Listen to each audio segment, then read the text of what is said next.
What up, everyone? This is Mr. Lord, Dr. Professor, Dark Joker, here with another edition of Traditional Fans with Opinions, where I'll give my reviews for whoever I watched, read, or played today. And who are Traditional Fans with Opinions? That is myself, and that is you, the viewers. With all that being said, on with the reviews. From Overshadowed to Overpowered, Episode 5. So in this episode, Uh, so French Bauer, who's the proctor. That's what the first challenge is a battle royale. So Eftal and Stasio very easily beat other applicants with Eftal's simultaneous level 4 spells without any incantations, pressing everyone, and Anastasia being able to do level 3. Then it's the written exam. Eftal answers all 1,000 questions, but basically apparently he didn't realize that he only needed to answer for what his best section was. So he gets a score 958. It's the highest score in school's history. So he's named Special Elite Student Representative, which offers free tuition and cash allowance in exchange for doing like PR and cross academy cooperation. And Anastasia gets a spot in the special class. Now she's still a slave as far as I know. So yeah, that's gonna be an awkward issue, I bet. Now, Tall sees Merlin, tries to avoid her. She recognizes his magical aura, notices his name matches the Lightning Emperor. What's funny, so all these staff members, when they saw the written exam score, they thought Eftal cheated, but Franz is he's like, no, he didn't. So then when Merlin confronts him, she asks if he's like the reincarnation of the Lightning Emperor, which he is, but he wants to keep that secret. And basically she notices that on his answers he used like Eftal used 400-year-old lost magic theories. So how Eftal gets around, he creates a lie saying that the Lightning Emperor has a secret love child that found the Orcott family, and that Eftal is the 13th generation descendant. Yeah. And to convince Merlin that he's a sin, he reveals that he knows that, Lightning Emperor had zero natural magic aptitude. Then Merlin convinced that, Eftal is who he said he is, challenged Eftal to a mock battle for some like thing that Eftal has to do as his, position. Eftal accepts because he's curious about how much stronger Merlin's gotten over 400 years since, Merlin's the headmistress of the Crone Academy. Headmistress of Altina Academy, and so yeah, of course, Anastasia is like her distant descent, like aunt relative. So we'll see how that conversation goes. How Iftal owns Merlin's relative as a slave. I'm sure that's not going to be an awkward conversation whatsoever. But yeah, I like this episode. That was funny. Seeing everyone react to Eftal's magic and like his interactions with Merlin. So yeah, I thought it was a good episode. Looking forward to the next one. The Exiled Heavy Knight knows how to game the system. Episode 4. So in this episode, so Aliveness didn't find identifies the Heather's transformation as something called existence evolution. It's like some rare thing that even in the game that this world is similar to, it's not known exactly how that phenomenon happens. And so, the the Heather like had that transformation whatever through some weird conditions. Goton's paralyzed for 3 minutes. Teal and Paul high in fear, so Limus, fights the Mad Heather alone to distract it. And Limus spends his skill points to upgrade beginner swordsmanship. And he gets a skill called Vital Slice. And so once, after 3 minutes, Goton's able to recover to kill the Mad Heather when, basically he attacks from behind and, combined with all the damage that Limus did, was able to kill the Mad Heather. Hell, Limus levels up from 16 to 23. And Goton apologizes for not winning as well as he should. And he gives Limus the loot, which includes a Daemon's Rage Shield, and a level 40 Magic Stone. And Limus is promoted to rank E.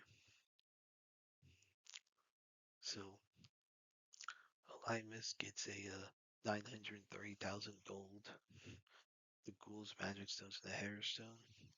Some other adventures in Q's Machine.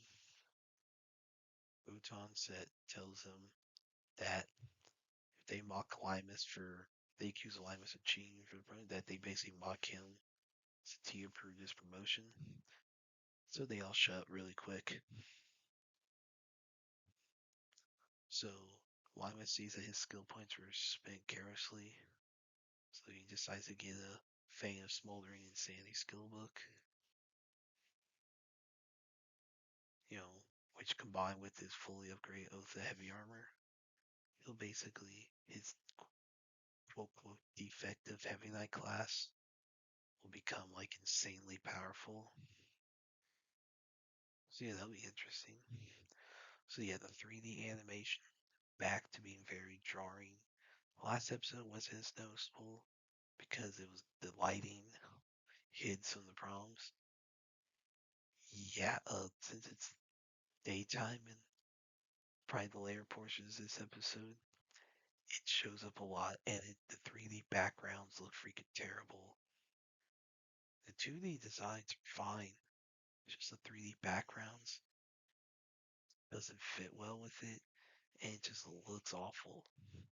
But the story's decent, and that does matter the most. So I'd say it's a decent episode. Looking forward to the next one. Mebius Dust, episode 3. So in this episode, the game in this is called dodgeball, like with like superpowers, whatever. So like the team, like you know, they do the dodgeball game, and Arky, like his mind blue screens, whatever. Like do like whatever's going on with this foresight power. So interesting to see how that goes in future games. So yeah,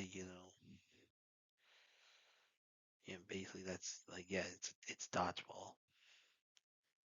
So yeah, I thought it was like it was decent, whatever. Not much happens. Um, you know, Interesting how the dust works, seeing how like all this is going on. Um, you know, and we'll see like see how like the how future games go, and if the team will be able to leave the city. But yeah, I thought it was a decent episode. I'll watch the next one. Motor City. So this is a new action movie starring Alan Richson. So in this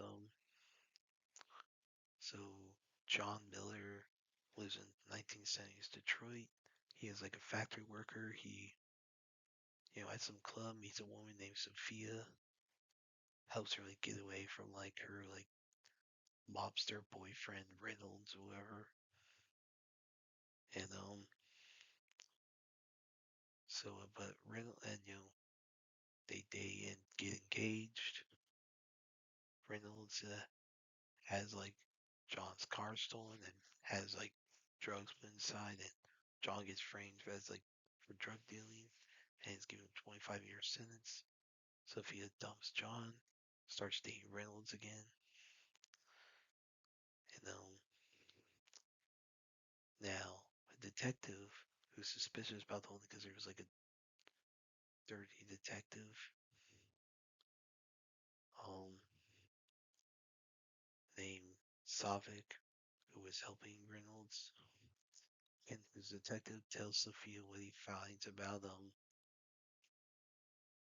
evidence that exonerates John, but um Kent's killed,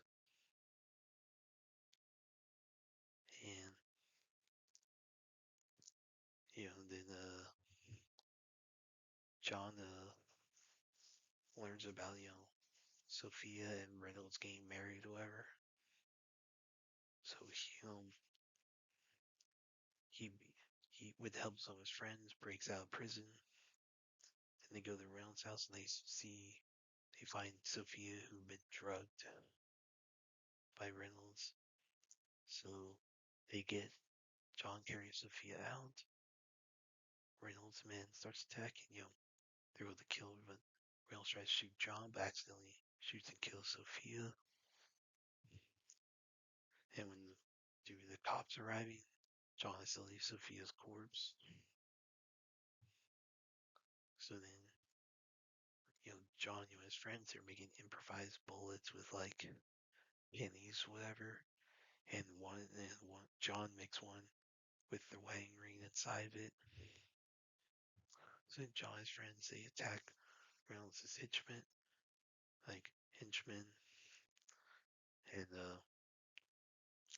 use some like explosive firework explosions, whatever.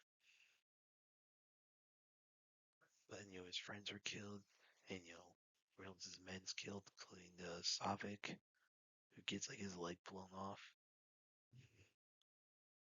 You know, so John like throws Savik's corpse over the